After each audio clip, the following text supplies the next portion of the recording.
मेरे पति की मरने के बाद जब मैं रात को सोती थी तो ऐसा लगता कि मेरे साथ कोई सो रहा है। अब हर रोज मेरे पति मेरे सपने में आते हैं और कहते हैं बस रोना नहीं, मैं हमेशा आपके साथ हूँ।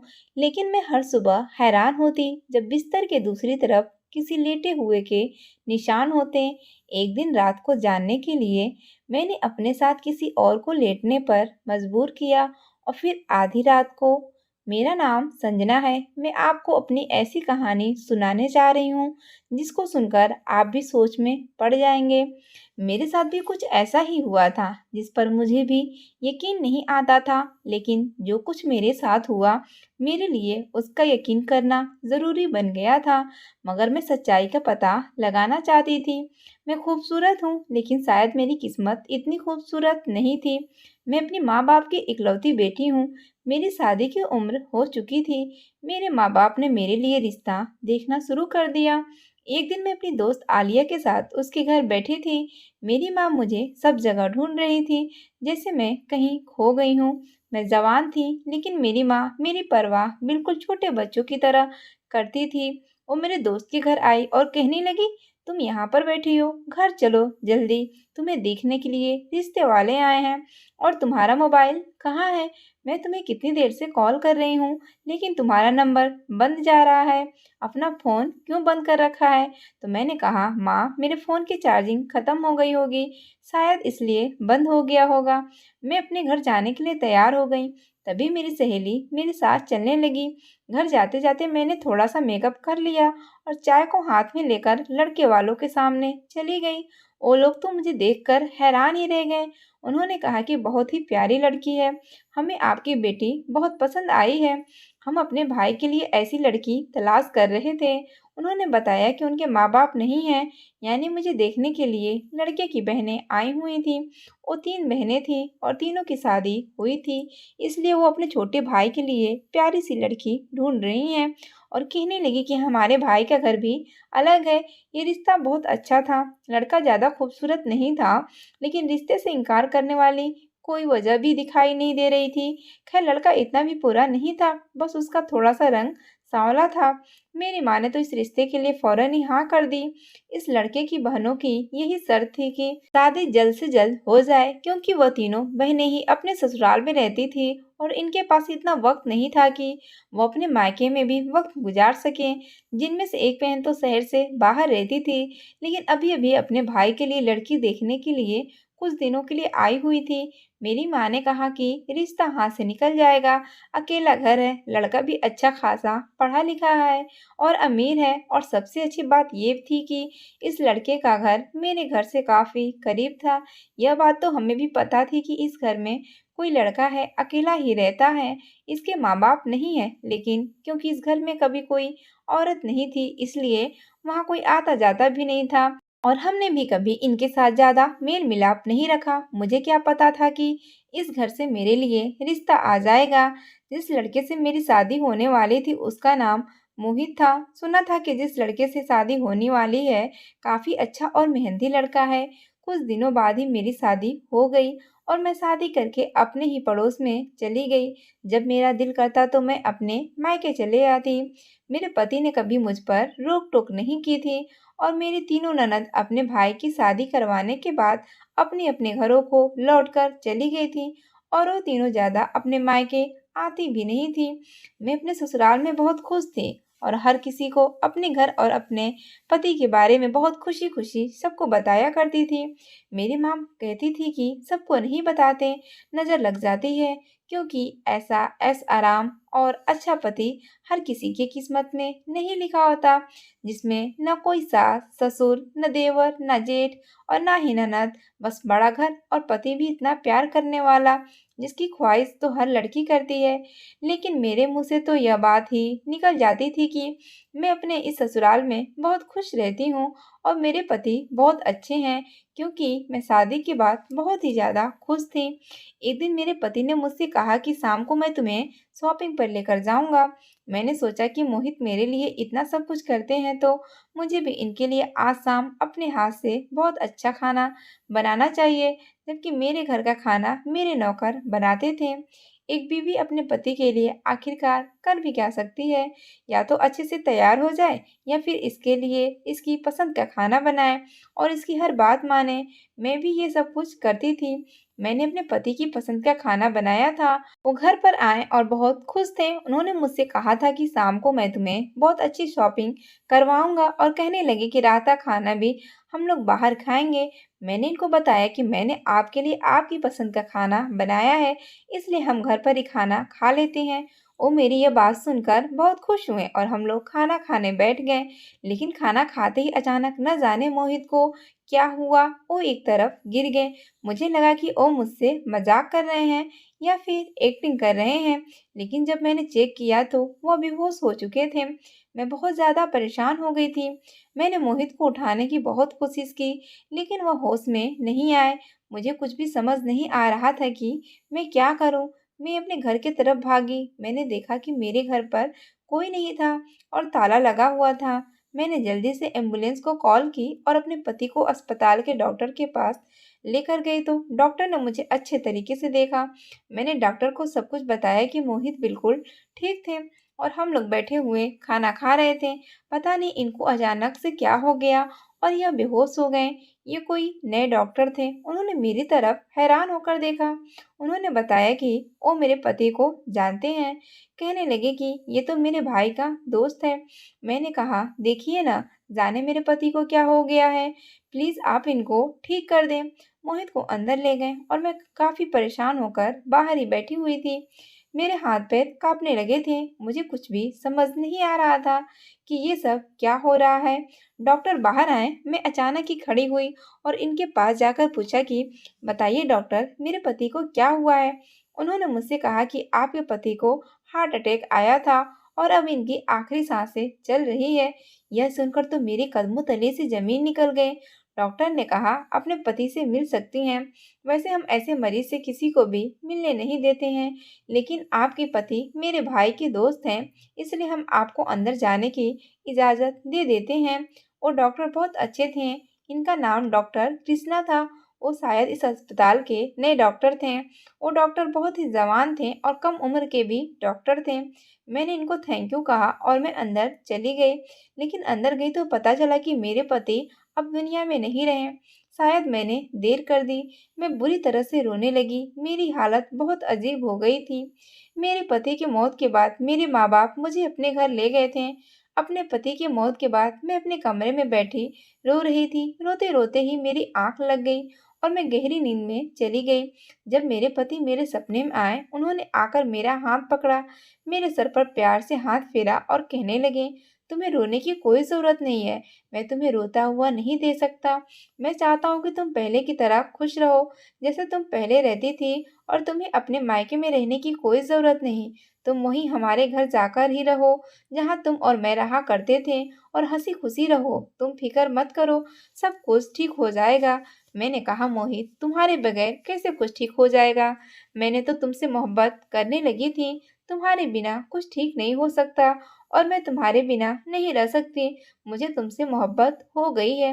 मैं तो सारी जिंदगी तुम्हारे साथ गुजारना चाहती थी और अभी हमारी शादी को 2 महीने ही तो हुए थे और तुम मुझे छोड़कर चले गए। मैं यहाँ तुम्हारे बिना अकेले कैसे जिंदगी गुजारूंगी? मोहित ने कहा कि किसने कहा मैं तुम्हें छोड़कर चला गया हूँ? मैं तुम्हें छोड़कर गया ही नहीं हूँ। मैं तो यही हूँ तुम्हारे पास। मैं हमेशा तुम्हारे साथ ही रहूंगा। लेकिन यह याद रखना कि जब भी तुम्हें मुझसे मिलना हो, तुम्हें मुझसे मिलने के लिए हमारे घर आना पड़ेगा। वहां मैं हमेशा तुम्हारे साथ रहूंगा। मैं सपने में अपने पति का हाथ पकड़ लिया और कहा, मोहित, प्लीज मुझे अकेला छोड़कर मत जाना। मैं तुम्हारे बिना नहीं जी सकती। अचानक से मेरी आंख खुल गई और देखा कि मेरे आसपास तो कोई भी नहीं है। मैं अपने सपने को याद करके खूब रोने लगी। काश ये सपना सच होता और मोहित मेरे सामने होते। मेरे पति को गुजरे 10 दिन हो गए थे। इस दौरान मेरी दोस्त आलिया भी मुझसे मिलने कई बार आ चुकी थी। बेचारी मेरे पास आकर मुझे तसल्लियाँ दिलाया करती थी और मुझे चुप कराती थी कि इतना नहीं रोते। बस करो तुम, अपनी तबीयत खराब कर लोगी। मैं आलिया से गले लगकर खूब रोती थी। मैं अपने सपने के बारे में सिर्फ आलिया को ही बता रखा था। आलिया ने जब मेरे सपने के बारे में सुना, उसे मेरे सपने पर यकीन नहीं हुआ था, क्योंकि वो सपना को नहीं मानती थी। लेकिन उसने मुझसे कुछ नहीं कहा। मैं भी यही समझती थी, ये सिर्फ एक सपना ही है जो मेरे शांत दिमाग ने बनाया है। लेकिन अगर ये सच होता तो कितना अच्छा होता। मैं अपने पति के सपने में आखिर बार मिली थी। उन्होंने मेरा हाथ पकड़ा और मुझे गले से लगा लिया। मेरे लिए यही काफी था। जब कुछ दिन गुजर गए तो मैंने अपनी माँ से कहा कि मैं अपने ससुराल जाना चाहती हूँ। अब मैं यहाँ पर नहीं रहना चाहती, अपने पति के घर पर रहना चाहती हूँ। मेरी माँ ने मुझसे कहा कि तुम वहाँ अकेली कैसे रहोगी? मैंने कहा कि मेरा घर करीब ही तो है, एक गली का भी फासला नहीं है। अगर मुझे कुछ परेशानी हुआ करेगी तो मैं यहाँ पर आ जाया करूँगी, लेकिन मुझे वहीं पर रहना है, मुझे वहीं पर सुकून मिलेगा। मेरी माँ मुझे मना कर रही थी, मगर मेरे पापा ने कहा कि अगर इसे वहाँ खुशी मिलती है तो इसे वहाँ जाने दो। कुछ दिन में नॉर्मल हो जाएगी तो फिर वापस आ जाएगी। इनको यही लगता था कि मैं पागलों की तरह रवैया कर रही हूँ और कुछ दिनों में ठीक हो जाऊंगी। उनकी इस बात से मैं दुखी हो गई थी। मेरे माँ बाप मेरी हर बात मानते थे और मेरा बहुत ख्याल रख रहे थे। उन्होंने मुझे इस घर में रहने की इजाज़त दे दी। वैसे भी मेरा घर ज़्यादा दूर नहीं था। मैं रात को अपने कमरे में आई। वही मेरा कमरा था जहाँ मैं और मेरे पति रहते थे। मैंने बिस्तर को ऐसे ही सेट किया जैसे रोज रात को सोने से पहले किया करती थी, और अपनी जगह पर आकर सो गई। मेरे दिमाग में सिर्फ मोहित ही आ रहे थे और खूब रो रही थी और आंखों से आंसू रुक नहीं रहे थे। अचानक ही कमरे में कुछ हुआ। मैं लाइट ऑफ करके लेटी हुई थी। मुझे ऐसे लगा जैसे पीछे मेरे पति की जगह पर कोई आकर लेट गया है। मेरे कदमों तले से जमीन निकल गई, मेरी सांस तेज हो गई और मेरे दिल की आवाज़ मेरे कानों में गूंजने लगी। मेरे अंदर हिम्मत ही नहीं थी कि मैं पलट कर देखती। मैं बहुत ज़्यादा डरने लगी थी। जब कोई इस दुनिया से चला जाता है तो इंसान चाहता है कि वो कहीं से भी वापस आ जाए और हम उसको देख सकें। लेकिन यह एहसास ज़िंदगी में इतना खौफनाक होगा, मुझे अंदाज़ा भी नहीं था। मैं बहुत ज़्यादा डरने लगी थी, बल्कि मुझे यह महसूस हो रहा था कि बेड पर कोई लेटा है और इसके वजन से बेड भी नीचे झुक गया था। मुझ में पलटने की हिम्मत नहीं हुई और यकीन हो गया कि शायद मेरे पति ने मुझे सपने में आकर जो कहा था वो सच था। शायद सपना ही नहीं था, वो सचमुच मेरे साथ थे और मेरे पीछे लेटे हुए थे। मोहित इस दुनिया में तो नहीं थे, ये तो मुझे पता है, लेकिन यह मोहित ही हो सकते हैं। मुझे इनकी सांसों की आवाज़ और इनकी खुशबू महसूस हो रही थी। मैंने आंखें बंद कर ली और मैंने महसूस किया कि वो मेरे साथ हैं, और मैं सो गई। जब उठी तो यह देखकर हैरान थी कि जिस जगह पर मोहित लेटते थे, उस जगह का बिस्तर भी खराब हो चुका था। इसका मतलब वो रात को यहाँ पर आए थे। उन्होंने मुझसे कहा था कि वो हमेशा मेरे साथ रहेंगे और रोज रात को मुझसे मिलने के लिए आया करेंगे, लेकिन सिर्फ अपने घर में ही आएंगे। अगले दिन मैं अपनी माँ की तरफ चली गई। उन्होंने मुझे रात को अपने पास ही रोक लिया, क्योंकि बाहर बहुत तेज बारिश हो रही थी। उन्होंने कहा कि आज रात जाने की जरूरत नहीं है, आज तुम यहीं पर रुक जाओ। लेकिन आज रात मेरे साथ ऐसा कुछ भी नहीं हुआ। अपने मायके में आकर मुझे सपने भी नहीं आया, लेकिन मुझे तो अपने पति के साथ रहना था, क्योंकि मुझे उनसे बात करनी थी, मुझे इन्हें महसूस करना था। इसलिए मैंने इरादा कर लिया कि मैं अपने पति के घर में ही रहूंगी। अगले दिन जिद करके अपने घर चली गई। रात होते ही फिर से यही एहसास महसूस होने लगा। इस बार अचानक से मुझे ऐसी नींद आई कि मुझे कुछ पता ही नहीं चला कि मैं कहाँ हूँ। लेकिन जब सुबह उठी तो मेरा दिल बहुत हल्का हो चुका था। मुझे ऐसा लग रहा था जैसे सब कुछ ठीक है। मुझे ऐसा महसूस हो रहा था जैसे मेरा पति मेरा साथ है, जैसे अभी भी जिंदा हैं और इस घर में रहते हैं, जैसे वह वापस काम पर चले गए हों और मुझे अपने सारे काम निपटाने हैं। मेरे पति भी इस दुनिया में नहीं थे, पर मेरे साथ जरूर थे, और मैं अपनी सारी जिंदगी भी ऐसे ही गुजार लेती। रोज रात को जब मैं करवट बदलकर सो जाती थी तो मुझे महसूस होता था कि पिछली तरफ कोई लेटा हुआ है। एक दिन मैंने हिम्मत की और सोचा कि आज मैं करवट बदलकर जरूर देखूंगी कि वहां मेरे पति हैं या नहीं। लेकिन जब मैंने करवट बदली तो वहां पर कोई भी नहीं था, और काफी देर गुजर जाने के बाद भी मुझे कोई हलचल नहीं हुई। इसका मतलब वो नहीं चाहते कि मैं इनको देखूं। मैं सिर्फ मोहित को महसूस कर सकती थी और मेरे लिए इतना ही काफी था। और मैं यही कर रही थी। मेरी दोस्त आलिया जब मेरे घर मुझसे मिलने के लिए आई तो उसने मुझसे कहा कि तुम तो पहले से काफी बेहतर लग रही हो, तुमने अपने आप को संभाल लिया है। कहते हैं भगवान सब्र दे ही देता है। वैसे भी अभी तुम्हारी उम्र ही क्या थी और तुम्हारी शादी को 2 महीने भी नहीं हुए थे। तुम्हें फिर किसी के बारे में सोचना चाहिए। तुम्हारे पास कोई औलाद नहीं है, ज्यादातर लोगों को पता भी नहीं है। अगर किसी और मोहल्ले में तुम्हारी शादी करवा दी जाए तो वो लोग अंदाजा भी नहीं लगा पाएंगे कि तुम्हारी पहली शादी हो चुकी है। मैंने आलिया से कहा कि इस तरह की बातें मुझसे मत करो, मैं अपनी जिंदगी में बहुत खुश हूँ। बस जो जैसा चल रहा है वैसे ही चलने दो। उसने मुझसे कहा कि तुम अपनी जिंदगी बर्बाद कर लोगी, कितना वक्त गुजारोगी अकेले में। इंसान अकेले में अपनी जिंदगी नहीं गुजार सकता और औरत तो कभी अपनी जिंदगी नहीं गुजार सकती। मैंने कहा कि मुझे कोई परेशानी नहीं है, बस मैं अपनी जिंदगी में बहुत खुश हूँ। मुझे रात को बहुत अजीब अजीब तरह के सपने भी आने लगे थे। शायद वही पल मुझे याद आ जाते थे जो मैंने अपने पति के साथ गुजारे थे। लेकिन मुझे इतनी सुकून की नींद आज तक नहीं आई थी कि मुझे होश तक नहीं रहता था। कभी कभी तो मुझे महसूस होता था कि मेरे साथ बिस्तर पर मेरे पति सो रहे हैं और इसके बाद अचानक से ही मुझे नींद आ जाती थी। मुझे ऐसा लगता था जैसे अपने पति की कमी महसूस नहीं होती। और सबसे बड़ी बात मेरे लिए ये थी कि मेरे पति मेरे सपने में आए थे। उन्होंने मुझसे यही बात की थी कि वो हमेशा मेरे साथ रहेंगे। जिस दिन मैं अपनी माँ के घर जाती थी उस दिन ऐसा कुछ भी नहीं होता था। अब तो मेरी माँ को भी मेरी फिक्र होने लगी थी क्योंकि मेरी हरकत ही कुछ अजीब सी हो गई थी। कभी कभी बैठे बैठे मैं मुस्कुराने लगती और कभी अपने पति के बारे में सोचकर खुद से ही बातें करने लगती थी। मेरी माँ ने मुझसे कहा कि तुम्हें अकेला नहीं रहना चाहिए। वो भी रात को तुम्हारे पापा भी गुस्सा कर रहे थे। बस हम तुम्हारी शादी कर देंगे। मैंने कहा मैं दूसरी शादी नहीं करूंगी। शादी करने की बात आप अपने दिमाग से निकाल दीजिए।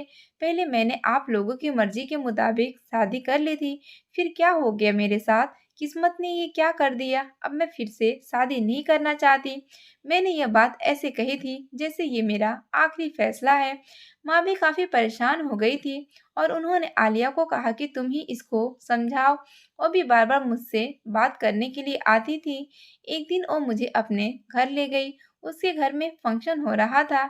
यहाँ पर बहुत सारे मेहमान बैठे हुए थे। तभी मेरी नज़र उस डॉक्टर पर पड़ी जिसने मेरे पति का इलाज किया। मैंने आलिया से पूछा कि ये यहाँ पर क्या कर रहा है। आलिया ने बताया कि ये मेरा दोस्त है, मेरे साथ ही पढ़ता था। मैंने कहा कि तुमने कभी इसके बारे में मुझे बताया ही नहीं। उसने बताया कि वह बहुत अमीर है और दूसरे शहर में रहता है। अब इसकी जॉब यहाँ के अस्पताल में लगी है, इसलिए ये अभी यहीं शिफ्ट हो गया है। इसलिए अब ये मेरे घर भी आता जाता रहता है। मैंने कहा यह वही डॉक्टर है जिसके हाथों में मेरे पति ने अपनी आखिरी सांस ली थी। आलिया ने मुझे बताया कि उसको पता है कि वो तुम्हें जानता है और तुम्हारे पति को भी जानता है क्योंकि उसके भाई के साथ तुम्हारे पति की दोस्ती थी और ये दोनों एक साथ काम किया करते थे।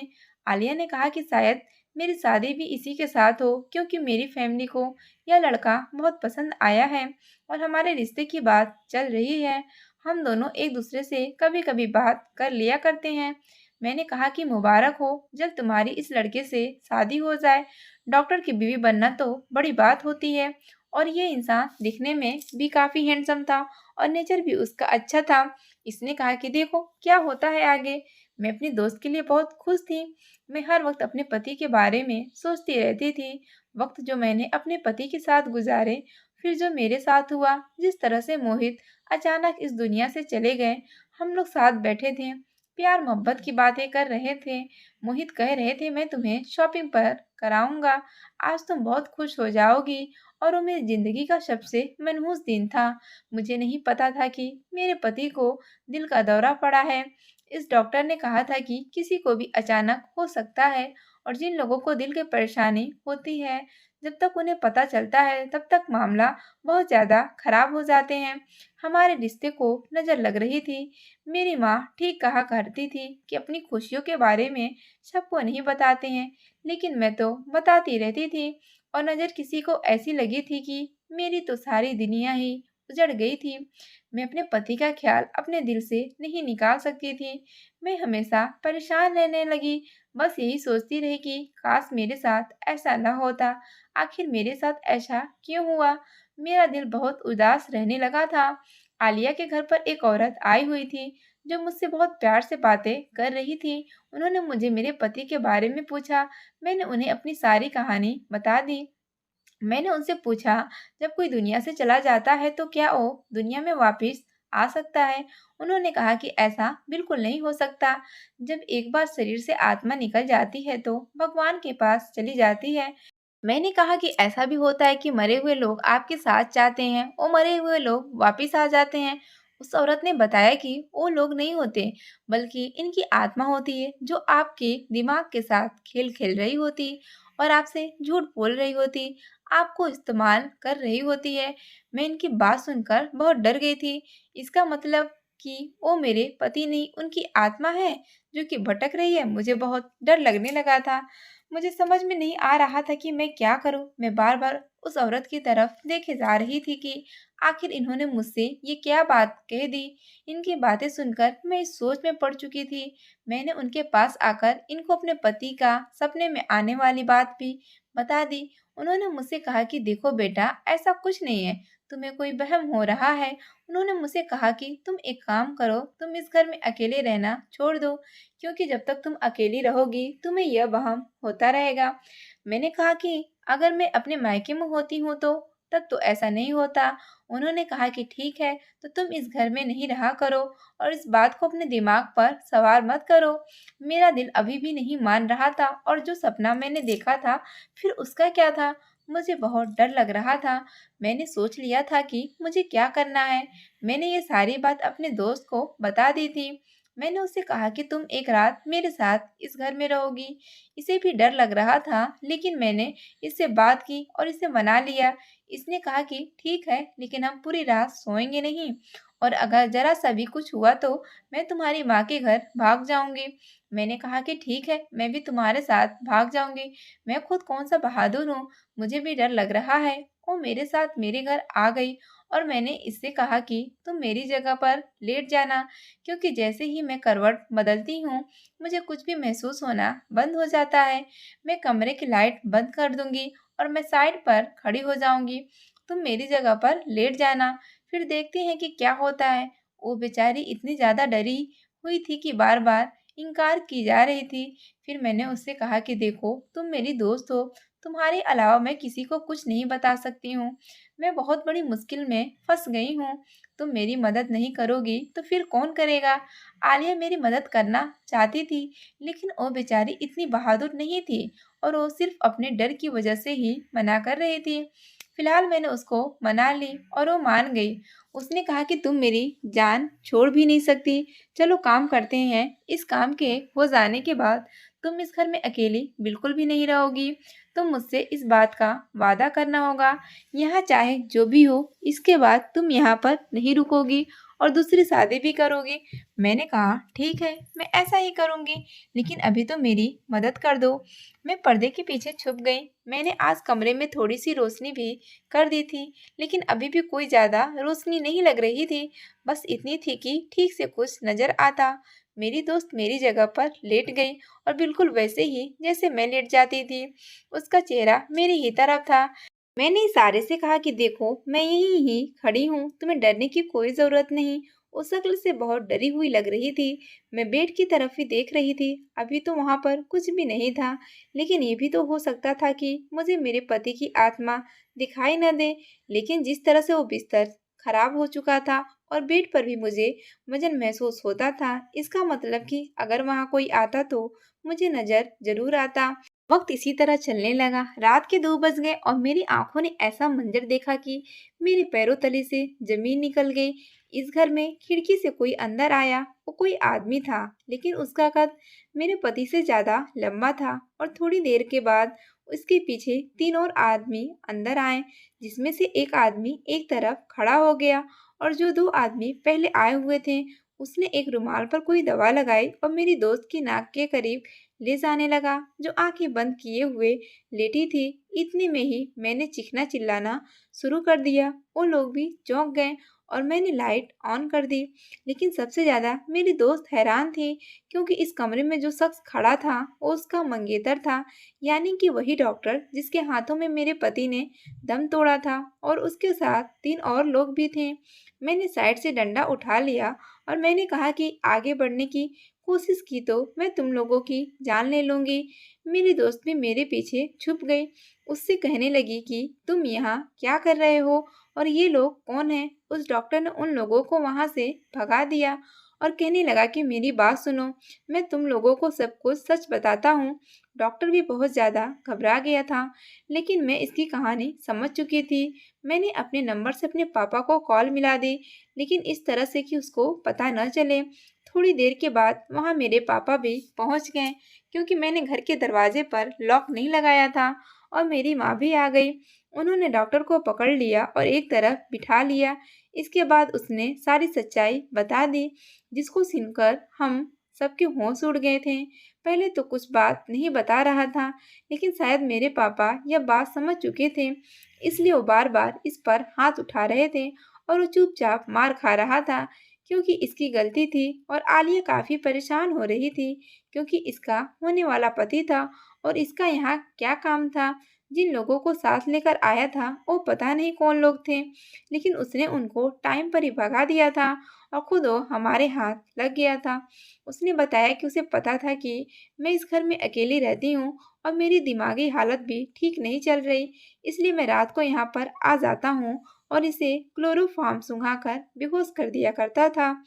फिर मेरे साथ मेरे कुछ दोस्त भी आ जाया करते थे और वो यह समझती थी कि उसके पति की आत्मा आई है, जबकि उसके पति की आत्मा नहीं बल्कि मैं ही होता था। एक बार उसने देखा भी था तो मैं बेड के नीचे छुप गया था, इसलिए वो पलटकर कभी भी नहीं देखती थी।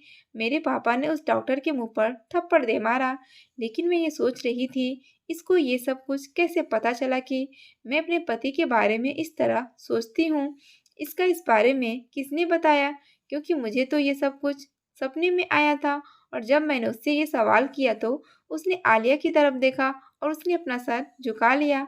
आलिया ने बताया कि हम दोनों एक दूसरे से फोन पर बात करते थे, तो उसने मुझे यह बात बताई तो मैंने उसको भी बता दी, लेकिन मैंने इस तरह से इसको नहीं बताई थी। मैंने तो ये कहा था कि मेरी बेचारी दोस्त बहुत दुखी है, अजीब अजीब से सपने आते हैं और वह समझती है कि उसके पति की आत्मा रोज रात को इसके पास आती है इससे मिलने के लिए और इसके साथ सो जाती है। मुझे क्या पता था ये इतना घटिया इंसान है कि इस बात का फायदा उठा लेगा।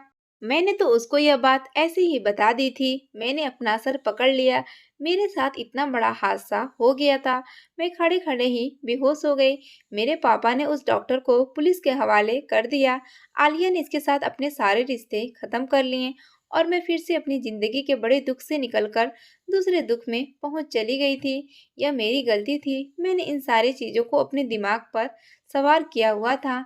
जब एक इंसान दुनिया से चला जाता है तो वह वापस नहीं आ सकता। ऐसे ही कुछ दिन गुजर गए। आलिया ने अपने घर वालों को ये सारी बात बता दी और उस लड़के की पूरी शहर में खूब बेइज्जती हुई। उसकी नौकरी भी चली गई। इसकी जमानत हो गई थी, लेकिन अब उसे कोई भी नौकरी नहीं दे रहा था। मैं तो हैरान थी। वो एक डॉक्टर था और डॉक्टर होकर उसने इतना घटिया हरकत की। उसने मुझे जिस दिन पहली बार देखा था उस दिन मुझे ऐसा देख रहा था कि जैसे मेरा दीवाना हो गया हो। मैंने अपने पति का घर बेच दिया और मैं अपनी माँ के साथ ही रहती हूँ। फिलहाल किसी से भी शादी नहीं करना चाहती। मैं अपने आप को वक्त देना चाहती हूँ। मैंने सोचा है मैं अपनी ज़िंदगी को एंजॉय करना चाहती हूँ। मैं जॉब करना चाहती हूँ। घर से बाहर निकलूँ तो मेरा ध्यान अपने बीते हुए कल की तरफ नहीं जाएगा। यह ज़माना कितना बुरा है, किसी की मजबूरी का फ़ायदा उठा लेता है। यहाँ पर तो लोग मरे हुए लोगों को भी नहीं छोड़ते। मुझे अंदाजा नहीं था कि मेरी किस्मत इतनी भी बुरी हो सकती थी। पता नहीं मुझको किसकी नज़र लग गई। क्या किसी ने यह सब कुछ मेरे साथ करवाया था या मेरे लिए बद्दुआएं की थी? मैं कुछ नहीं जानती थी, लेकिन मेरे साथ बहुत बुरा हुआ था। मैं अपने आप को बिजी रखना चाहती हूँ। फिलहाल तो मुझे अच्छी नौकरी मिल जाएगी और मैं अपनी ज़िंदगी में आगे बढ़ जाऊंगी। दोस्तों, उम्मीद करती हूँ कि आपको हमारी कहानी पसंद आई होगी। कहानी पसंद आई हो तो वीडियो को लाइक करें और चैनल को सब्सक्राइब करें।